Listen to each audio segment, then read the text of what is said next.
तो गाजा में इजराइल ने अक्टूबर 2023 में हमले शुरू किए थे और इसके बाद से गाजा पर लगातार बमबारी की जा रही है। पूरे इलाके की नाकेबंदी इजरायली आर्मी ने की हुई है। आपको बता दें कि एक तरफ जहां गाजा में हमास के ठिकानों पर इजराइल का प्रचंड प्रहार जारी है, अब वहीं गाजा में मानवीय सहायता ले जा रहे बड़े बेड़े के जहाजों को इजरायली बलों ने रोक दिया है। गाजा के लिए रवाना हुई मानवीय मदद के बड़े ग्लोबल समुद्र फ्लोटिला को इजरायली नौसेना ने बीच समुद्र में रोक लिया है। इन नौकाओं पर अलग अलग देशों से आए कार्यकर्ता सवार थे। स्वीडिश पर्यावरण कार्यकर्ता ग्रेटा थनबर्ग भी इस बेड़े में थी। इजराइल ने उन्हें और बाकी कार्यकर्ताओं को हिरासत में ले लिया। इजरायली विदेश मंत्रालय ने कहा कि बेड़े को रोककर उनके यात्रियों को एक बंदरगाह पर रखा गया है। अकाल ग्रस्त गाजा में मानवीय सहायता ले जा रहे इस बेड़े में स्वीडिश जलवायु कार्यकर्ता ग्रेटा थनबर्ग, नेल्सन मंडेला के पोते मंडला मंडेला, बार्सिलोना की पूर्व मेयर अदा कुलाऊ और कई यूरोपीय सांसद शामिल हैं। इन लोगों ने कहा कि वो इजरायली नाकाबंदी तोड़ने और फिलिस्तीनियों तक मदद पहुंचाने के अपने मिशन पर अड़िग हैं। गाजा की ओर जा रहे राहत सहायता काफिले में शामिल एक कार्यकर्ता ने सोशल मीडिया पर जानकारी दी कि इजरायली नौसेना के पोत उनके काफिले के पास आए और उनके जहाजों के इंजन बंद करने का आदेश दिया। द ग्लोबल समुद्र फ्लोटिला नाम के इस काफिले में 40 से ज्यादा छोटे जहाज शामिल हैं, जिन पर करीब 500 लोगों के सवार हैं और ये काफिला गाजा में फंसे लोगों के लिए खास तौर से खाद्य सामग्री और दवाइयां ले जा रहा है। साथ ही आपको बताएं कि यह घटना उस समय हुई जब गाजा में हालात बेहद खराब चल रहे हैं। संयुक्त राष्ट्र भी चेतावनी दे चुका है कि गाजा में भूखमरी और कुपोषण तेजी से बढ़ रहा है और इसी के चलते ये नावें वहां पर गई थी और इजराइल ने हालांकि उन पर प्रहार बरसा दिया है, बीच समंदर में ही रोक दिया है। फिलहाल देखना होगा कि किस तरीके से ये राहत सामग्री आगे पहुंचाई जाती है। गाजा जा रही ये कई नावें थी जिनको रोका गया है, लेकिन गाजा से 120 किलोमीटर दूर समंदर में आईडीएफ की जो रेड देखने को मिली है। आइए इसको लेकर और जानकारी आपको दे ग्राफिक्स के जरिए। इजराइल के गाजा पर ये जो बड़ी कार्रवाई है, गाजा जा रही नावों को इजराइल ने बीच समंदर में ही रोक लिया है। अब जिस तरीके से ये रोका गया, ऐसे में इजरायली सेना ने समंदर में फ्लोटिला की नौका रोकी है। अब आपको बताएं कि हमास समुद्र फ्लोटिला की कई नौकाओं को रोका गया है और साथ ही गाजा जा रहे विदेशी एक्टिविस्ट और राहत सामग्री से भरी हुई नौकाएं थीं जिनको रोका गया। साथ ही हमास से जुड़े पूर्व पाकिस्तानी सांसद को भी पकड़ा गया है। इजराइल ने पाकिस्तान के पूर्व सांसद मुश्ताक अहमद खान को हिरासत में ले लिया है। 37 देशों के 200 से अधिक लोग हिरासत में लिए गए हैं। ये राहत सामग्री लेकर वहां पर जा रहे थे। इजराइल का दावा है कि सभी कार्यकर्ता सुरक्षित हैं, हिंसा नहीं हुई है, लेकिन इनको पकड़ा क्यों गया, ये बड़ा सवाल यहाँ पर खड़ा होता है। गाजा जा रहे थे नाव और बीच समंदर में रोक लिया जाता है। फ्लोटिला की नौकाएं थी, इनमें तमाम राहत सामग्रियां थी जिनको रोक लिया गया। अब कुछ और जानकारियां आपको देते हैं। गाजा के फ्लोटिला पर जो रोक है इजराइल के खिलाफ, अब इसमें खासा आक्रोश है। नेल्सन मंडेला के पोता भी जहाज पर शामिल थे और ग्रेटा थनबर्ग थी, इसमें सोशल एक्टिविस्ट हैं बेहद बड़ी और उनका नाम कई बार तमाम सोशल एक्टिविटीज में निकलकर सामने आता है। सहायता सामग्री लेकर ये सभी लोग जा रहे थे। गाजा से 120 किलोमीटर दूर समंदर में आईडीएफ ने जहाज को रोका है। ग्लोबल समुद्र फ्लोटिला में 40 से ज्यादा नावें थी। ग्रेटा थनबर्ग समेत कई लोग जहाज पर सवार थे और साथ ही ग्रेटा थनबर्ग, ऐसे तमाम बड़े नाम, नेल्सन मंडेला के पोते और साथ ही तमाम लोग इसमें सवार 20 इजरायली सैनिकों में नाव घेर लिया है। अब हालांकि क्यों ये कार्रवाई देखने को मिली है, तमाम बड़े सवाल खड़े होने लगे हैं। इसी को लेकर बातचीत करेंगे। हमारे साथ दो हमारे खास मेहमान, group captain retired UK Devnath ji, defence expert हैं, और निपुण आलम बयान जो कि विदेश मामलों के जानकार हैं। दोनों जुड़ गए हैं। बहुत स्वागत है आप दोनों का। निपुण जी, सबसे पहले आपके पास में आऊंगी। गाजा में राहत सामग्री ले जाने की ये कोशिश, फ्लोटिला की तमाम नावें इसमें शामिल थी, लेकिन उसको रोक लिया जाता है। क्या लगता है इसके पीछे क्या मकसद? देखिए, जिस प्रकार का इजराइल की आईडीएफ कर रहा है कि हम लोग जितना अगर सामग्री जाएगी, उनकी कोशिश ये है कि जितना भी ज्यादा सामग्री जाने से क्या होगा कि आईडीएफ का मानना है कि जो हमास है या हमास के जो लड़ाके हैं वो और ज्यादा क्या होंगे, स्ट्रॉन्ग होंगे और उनके समर्पण करने में देरी होगी। दूसरा वहां पर क्या है कि आईडीएफ का मानना ये भी है कि जितना ज्यादा सामग्री जाएगी तो कहीं ना कहीं एक मानवीय सहायता पहुंचने से हमास के जो नेता हैं उसके साथ साथ उनको कुछ असैन्य सामग्री भी वहां पर, यानी कि सैन्य और असैन्य दोनों सामग्री, यानी कि मिलिट्री इक्विपमेंट्स भी उसके साथ भेजे जा सकते हैं, जिससे उनके जो ऑपरेशंस हैं उनमें कहीं ना कहीं क्या होगी, बाधा उत्पन्न होगी। तो ऑपरेशंस का मकसद मेन यही है कि ऑपरेशन का मेन मोटिव जो वहाँ की आईडीएफ लेके चल रही है कि जल्द से जल्द हम हमद से क्या कराएं, सरेंडर कराएं, क्योंकि एक लंबा समय हो चुका है। दूसरा वो चाहती है कि जो बंधक है उनको रिहा किया जाए, तो जब तक दबाव नहीं बनेगा तब तक वो रिहा नहीं करेंगे। तो ये जो एक सोच है उसको लेकर। दूसरा क्या है कि जिस प्रकार की जो टीम जा रही है, उस टीम के ऊपर भी पहले भी मैं देखा हूं कि आईडीएफ के द्वारा एलिगेशन लगाए गए कि वो मानवीय सहायता के नाम पर बाकी और बहुत सारे क्या करते हैं, हेल्प करते हैं, सहायता करते हैं। आज मानवीय सहायता की भी बात कर रहे हैं, लेकिन क्या कहते हैं कि वो बहुत सारी बातों को लेकर, योजनाओं को लेकर, रणनीतियों को लेकर चर्चा करने के लिए हमस के पास में जाते हैं। तो एक दो बेस नहीं, कई बेसिस को लेकर। लेकिन बड़ी बात यह है कि मानवीय सहायता को किसी भी आधार पर रोका नहीं जाना चाहिए। बिल्कुल।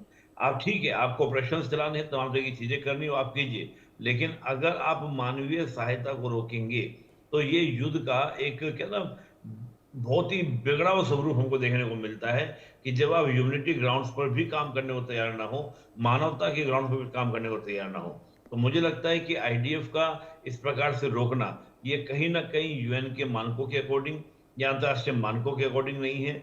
यूएन को इस पर इंटरवेंट करना चाहिए और तत्काल और कम से कम मानवीय सहायता को लेकर। और जब इस प्रकार के कदावर लोग वहां पर गए हुए हैं, अब देखिए नेल्सन मंडेला के पोते, अपने आप एक हस्ती नेल्सन मंडेला थे, डेमोक्रेसी के लेकर बात करें, लोकतंत्र को लेकर बात करें, पीस को लेकर बात करें, नेल्सन मंडेला का योगदान कोई नहीं जानता है। और वो एक एनजीओ जा रहा है, कोई गवर्नमेंट नहीं जा रही, किसी देश के लोग नहीं जा रहे हैं।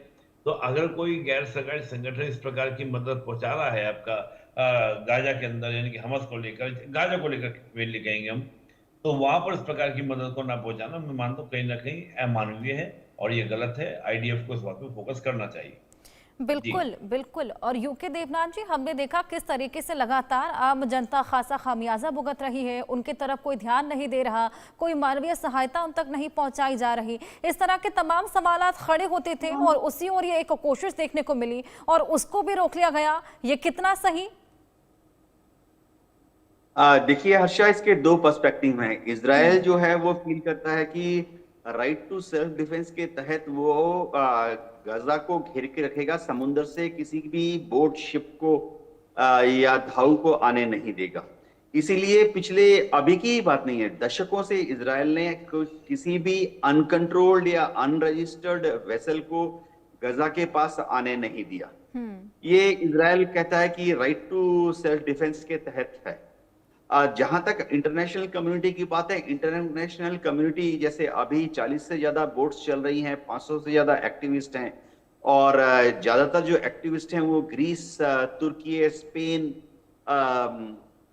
फ्रांस, इटली से हैं। तो एक अंतरराष्ट्रीय दबाव इजराइल के ऊपर बन रहा है कि इनको गाजा तक पहुंचना दिया जाए। इन सब देशों की जो एम्बेसीज हैं उन्होंने तेल अवीव में इजराइल की सरकार से दरखास्त की है कि उनके सिटीजन को किसी तरह से नुकसान ना पहुंचे, इसका ख्याल इजराइल की आईडीएफ और नेवी को रखना पड़ेगा। रिपोर्ट्स ये बता रहे हैं कि आईडीएफ जो है इन बोट्स के ऊपर आसमान से स्टन ग्रेनेड, यानी ऐसा ग्रेनेड जो कि जिसमें कोई एक्सप्लोसिव नहीं होता, लेकिन वो सिर्फ धमाका करती है और धुआं करती है, गिरा रहे है उनको डराने के लिए। इसी तरह से एक इचिंग पाउडर का स्टन ग्रेनेड होता है जो कि जब वो फटता है तो हेलीकॉप्टर से गिराया जा रहा है, जब वो फटता है तो उनके स्किन पर इरिटेशन होता है। इससे कोई नुकसान नहीं होता, लेकिन कुछ समय के लिए बड़ी खुजली सी होती है। तो फिलहाल इजराइल की सरकार जो है हमेशा पहले की तरह से दृढ़ निश्चय की तरह खड़ी है कि इनमें से किसी भी बोट को इजराइल तक नहीं पहुंचने देंगे। देखिए, कुल मिला के बात यह है कि इजराइल जो है दुनिया की सुनता नहीं है। इजराइल को मालूम है कि वो दुनिया के सारे देशों, यूनाइटेड नेशन और जैसे इंटरनेशनल क्रिमिनल कोर्ट, जहां पे कि नेतन्याहू को जेनोसाइड का दोषी माना गया है, इजराइल सबको अनदेखी करता रहता है। एक ही देश है जो कि इजराइल को रोक सकता है, वो है अमेरिका। और अमेरिका ने भी इजराइल को इस तरह की करतूतों से रोकने की मंशा कभी दिखाई नहीं है। जी हर्षा जी। बिल्कुल, जिस तरीके से दो पहलू इस पूरी बात के निकलकर सामने आ रहे हैं, जहां एक और सुरक्षा का हवाला दिया जा रहा है, वहां पर दूसरी ओर राहत सामग्री जो कि एक मानवीय सहायता है जिसको रोका गया है, यहां पर तमाम तरह के सवालात अभी भी खड़े होते हैं। निपुण जी, मैं आपके पास आऊंगी। जिस तरीके से फ्लोटिला को रोका गया, तो क्यों नहीं वो राहत सामग्री को खुद इजराइल द्वारा आगे बढ़ाया गया? अगर वहां तक ये तमाम लोग गए थे, उनको किसी वजह से रोक दिया गया, हालांकि वो सुरक्षित हैं, ये तमाम तरह के बयान भी अभी सामने आए हैं, तो वो राहत सामग्री को क्यों नहीं आगे पहुंचाया गया? नहीं, देखिए बिल्कुल सही बात है। पहले भी मैं कह ही रहा था इस बात को कि देखिए इजराइल की कोशिश ये है, आईडीएफ की कोशिश ये है कि बगैर किसी शर्तों के और जितना जल्दी हो सके हमास जो है सरेंडर करे। और हमास पर जिस प्रकार से दबाव बढ़ेगा कि जब वहां पर आपका राहत सामग्री नहीं पहुंचेगी, मानवीय सहायता नहीं पहुंचेगी, तो और ज्यादा जो दबाव है वो हमास पर कहीं ना कहीं बढ़ेगा, उस दबाव को बढ़ाने के लिए। और देखिए क्या ना, यही बात एक कहा जाता है कि बार बार हम जब एक बात बोलते हैं कि जो एक नैतिकता की बात की जाती है, इथिकल वैल्यूज की बात की जाती है, तो नैतिकता दम तोड़ देती है जब हम अपने राष्ट्रीय हितों की बात करते हैं। तो कहीं ना कहीं इजराइल का मानना ये है कि मेरा जो नेशनल इंटरेस्ट है वो इसमें है कि वहां पर किसी प्रकार की जो भी सामग्री है वो ना पहुंचे, और ना पहुंचना ही क्या है, मेरा सबसे बड़ा नेशनल इंटरेस्ट है। तो जो इजराइल की ये सोच है कि मेरा नेशनल इंटरेस्ट इसी में है, वहां पर सामग्री ना पहुंचे, ताकि क्या वो मजबूर हो जाए हमस जो है सरेंडर करने के लिए, और हमस पर क्या हो, गाजा के लोगों का दबाव बढ़े। तो मैं उस अकॉर्डिंग इसको देखता हूँ। लेकिन मुझे ऐसा लगता है कि जिस प्रकार से इसको पूरा कवर किया जा रहा है मैटर को, बहुत जल्द, एक दो दिन के अंदर नहीं, बल्कि मुझे लगता है आज ही आपको सूचना मिल जाएगी कि वो राहत सामग्री जो है इसराइल के द्वारा छोड़ दी गई है, यानी कि आपका गाजा में भिजवा दी गई है। लेकिन बात यह है कि आगे भी कोई और, देखिए कहीं ना कहीं मनोबल तोड़ने का भी प्रयास में होता है कि कैसे भी करके आप क्या करें, जो इस प्रकार की सामग्री लेकर आ रहे हैं उनका मनोबल भी आप तोड़ें, ताकि क्या हो कि किसी प्रकार की जो मदद है वो जो हमस को मिल रही है उसको रोका जा सके। तो मैं इसको कई तरह के एस्पेक्ट्स में इसको लेके चल रहा हूँ, देख रहा हूँ। लेकिन इसराइल ने ऐसा नहीं कि पहले नहीं ओपन करा है, जब दबाव बना तो उसने मानवीय सहायता खोली। लेकिन ये मैं मानता हूँ कि जो विश्व समुदाय है, जो बात करता है मानवाधिकारों की, यूनिटी की बात करता है, तो यहाँ पर उसको इस चीजों को संज्ञान में लेना चाहिए। खास तौर से अमेरिका को भी बात देखनी चाहिए कि भाई इस प्रकार की अमानवीय घटनाएं ना हो। और वो भी तब हो रही है जब अमेरिका पीस प्लान लेकर आ गया है, डोनाल्ड ट्रंप लेकर आ गए कि हम यहाँ पे पीस कराएंगे, शांति कराएंगे, तब भी इस प्रकार का इंसिडेंट हो रहा है। तो ये तो कहीं ना कहीं मुझे लगता है कि अमेरिका के पीस प्लान की क्या धज्जियां उड़ाई जा रही है। तो अमेरिका को खुद इस बात पर क्या ध्यान देना चाहिए।